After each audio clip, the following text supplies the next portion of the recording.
fire, smoke in the air! Hang on!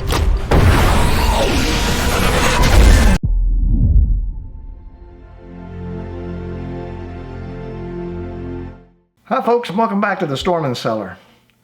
Today we'll take a look at a clip from the new Top Gun Maverick movie where Maverick and Rooster were shot down and then absconded with an F-14 Tomcat to make their escape. They then come up against several 5th generation Su-57 Fallons. Okay, first we need some assumptions. One, the F-14 is probably an A model that the Iranians bought back in the 1970s. And it's not as sophisticated as the F-14D. It was underpowered and had an affinity for compressor stalls. Two, this looks very much like an Su-57 that could possibly be bought by the Iranians in the future.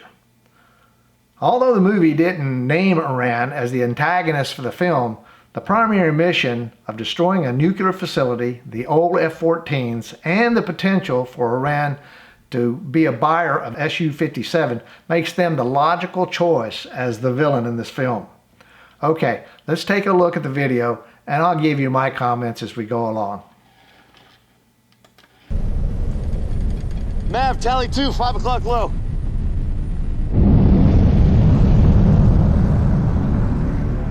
What do we do? Okay, listen. Just be cool. If they knew who we were, we'd be dead already. Well, here they come. These do look like Su-57s. The engines are spread further apart than the F-22, and there's a pronounced protrusion of the receiver between them. That cruise, man, he can make anything happen. Where the heck did he get his hands on some Su-57s? His wingman is moving into a weapons envelope. All right, listen up. When I tell you, you grab those rings above your head. That's the ejection handle. Mav, can we outrun these guys? Not their missiles and guns.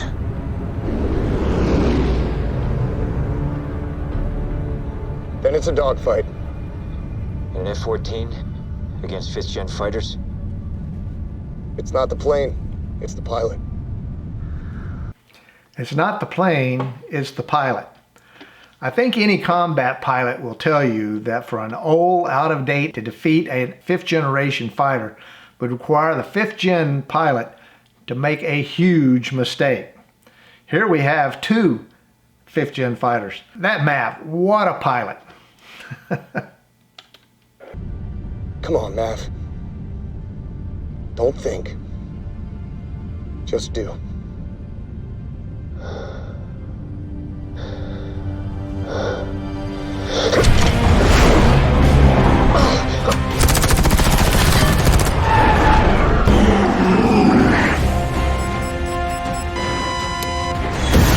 Here comes another one! Booster flares! No, no, no! Probably been nice if old Mav had given Rooster a little heads up before he did that hard bank there. The Su-57 actually fired an AA-11 Archer. It's an all-IR aspect missile, meaning unlike older heat-seeking missiles that could mostly be fired from the adversary's 6 o'clock position, this missile can be fired from any position as long as it's within range. You got him, Mav, you got him! Taking a shot!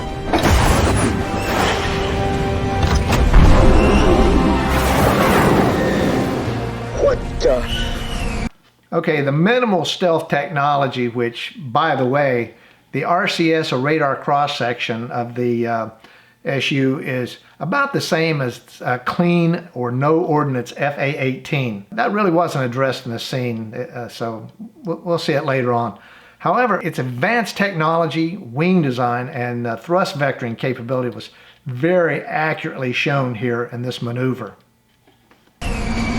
Holy shit! What the f was that? Hang on! We gotta get low! The terrain will confuse his targeting system. Here he comes!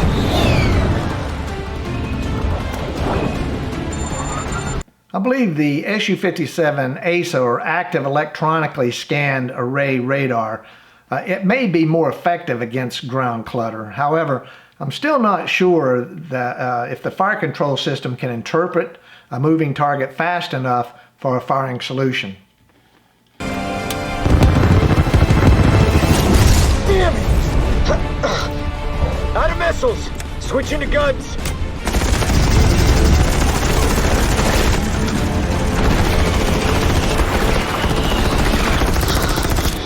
Come on, Maverick.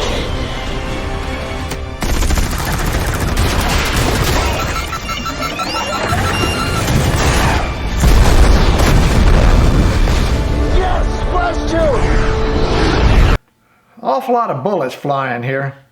The F-14 Tomcat carries a 20mm M61 Vulcan cannon internally that fires 6,000 rounds per minute, but it only carries 675 rounds, which means Mav only has about 5 short bursts and he's Winchester, or out of ammo.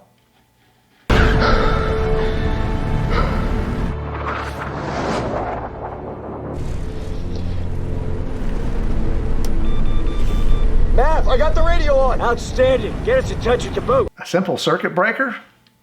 Other than the on and off switch, the breaker was the first thing we always checked. Copy that! Oh my god. Where the hell is this guy? He's on our nose. Damn it! We're out of ammo. Smoke in the air! Rooster flares!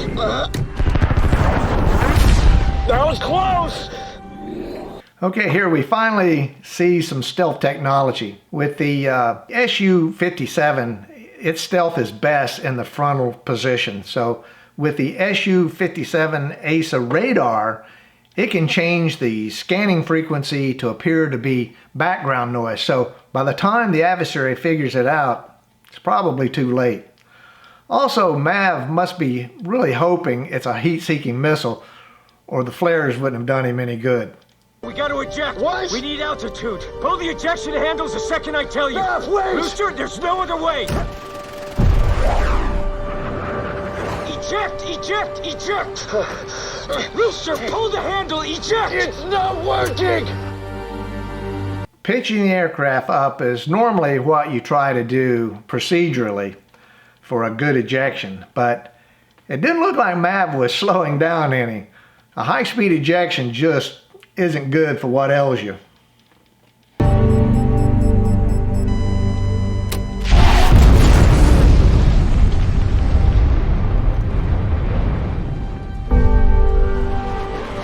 Good afternoon, ladies and gentlemen. This is your savior speaking.